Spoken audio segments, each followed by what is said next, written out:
बार में कोई बात समझ में नहीं आती।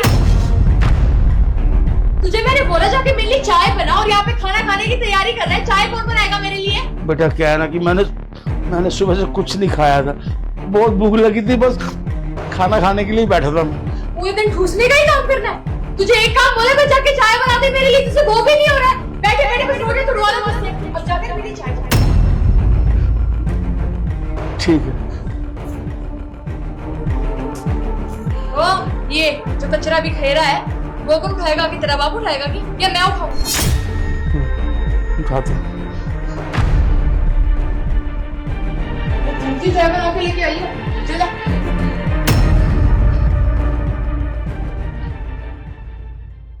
कुछ नहीं यार, मेरा ससुर है ना, उसने दिमाग खराब करके रखा है।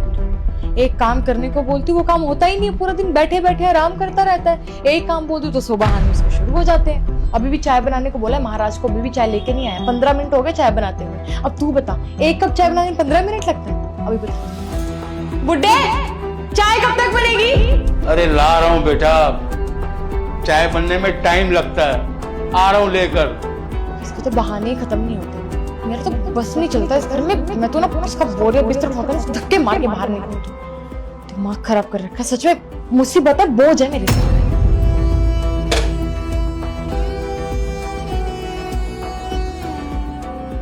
हाथों में मेहंदी लगी हुई थी जो इतना धीरे धीरे काम कर रहा है।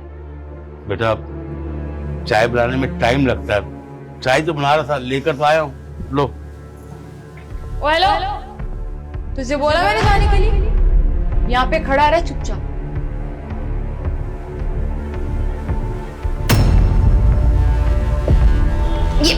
ये चाय बनाई है तूने? है? ये क्या बनाई है? कितनी गंदी है। तुझे एक ही काम बोला था मैंने, एक ही काम बोला था कि बस मेरे लिए अच्छी से जाके चाय बना दे, और वो भी क्या बनाया तूने?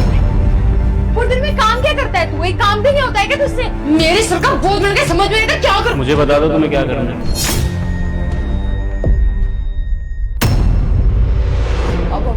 मैं बस पापा जी को यही बोल रही थी कि अब चाय ढंग से बनानी चाहिए। वो मैं झाड़ू पोछा लगा रही थी ना, तो पापा जी काम नहीं कर रहे थे, तो मैंने सोचा कि मैं उनको चाय बनाने के लिए बोल दूं। तो बस चाय बनाने के बारे में बता रही थी मैंने। शायद मेरी बात तुम्हें समझ में नहीं आ रही कि मैं क्या पूछ रहा हूँ। मुझे बता दो तुम्हारे मन में क्या है, क्या करना चाहती है मेरे पापा के साथ। और मेरे सामने सफाई देने की जरूरत नहीं है। मैं प्यार से इसलिए बात कर रहा हूँ क्योंकि एक टाइम पे तुमसे प्यार किया था मैंने, विश्वास किया था।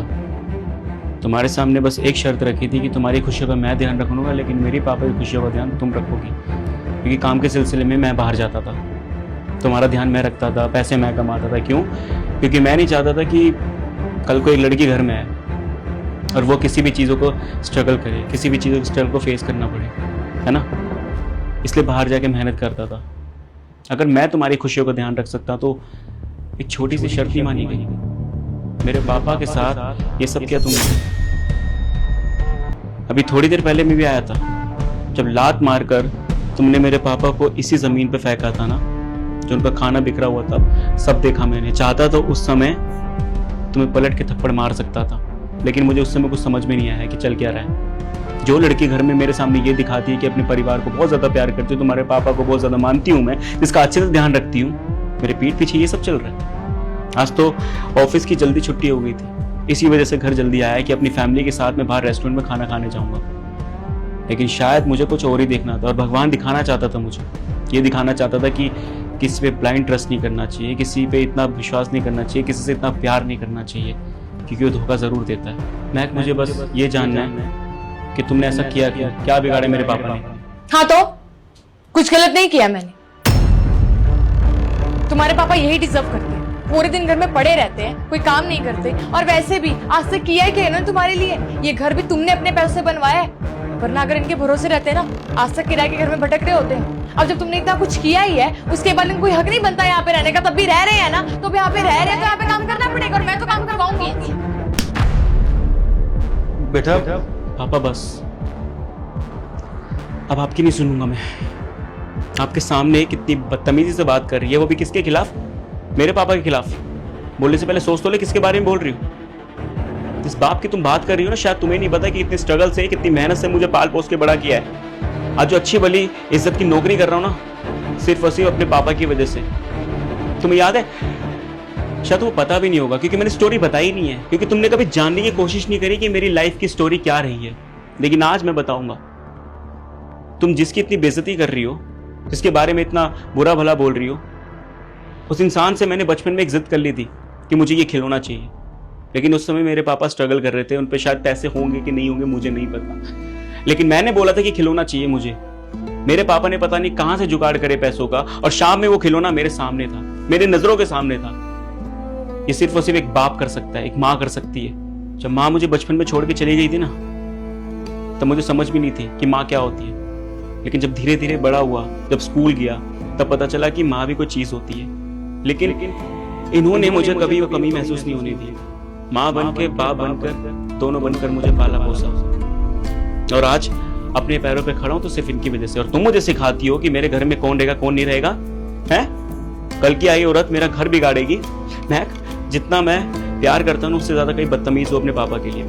अगर उन पे उंगली उठेगी तो शायद मैं सामने वाली औरत की इज्जत भी नहीं करूंगा। आज तक किसी औरत के ऊपर हाथ उठाना दूर की बात, मैंने कभी ऊंची आवाज से बात तक नहीं करी, क्योंकि मेरे पापा ने वो संस्कार मुझे कभी दिए ही नहीं है। लेकिन आज वो मुझे करना पड़ा। ज्यादा बकवास बातें मुझे करनी नहीं तुमसे, क्योंकि तुम एक घटिया औरत हो। आज के बाद मेरे घर में रहने की जरूरत नहीं। अपने माँ बाप से जाके बोल देना कि इस घर से मुझे निकाला गया है। क्यों?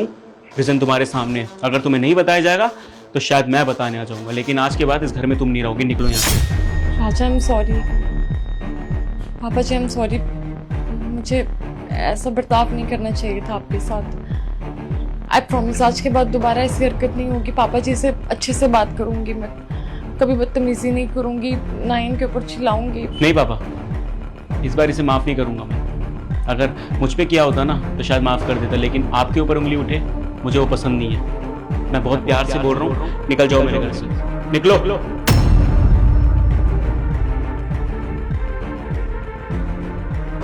पापा, आई एम रियली सॉरी। कहीं ना कहीं गलती मेरी थी। अपने काम में इतना ज़्यादा बिजी हो गया था कि शायद अपने बूढ़े बाप को पूछने तक भूल गया था कि आप कैसे हो, आपने खाना खाया नहीं खाया। आपके चोटों के निशान देख के मुझे ऐसा लगता था कि शायद आप ऐसे गिर जाते होंगे, आपको दिखाई नहीं देता होगा, आपकी नज़रों में नहीं आती होगी वो चीज़ें। लेकिन अब समझ में आ रहा है कि इसके पीछे था कौन। लेकिन आज के बाद ना आपको कोई तकलीफ महसूस नहीं होगी पापा। अपने काम के साथ अपनी जिम्मेदारी में निभाऊंगा, अपने पापा की जिम्मेदारी अच्छे से निभाऊंगा, आई प्रॉमिस। लेकिन मुझे माफ़ कर देना। आपने खाया कुछ? अगर नहीं खाया ना तो आज दोनों बाप बेटे ना साथ में बैठ के खाएंगे। अभी लगा तो खाना।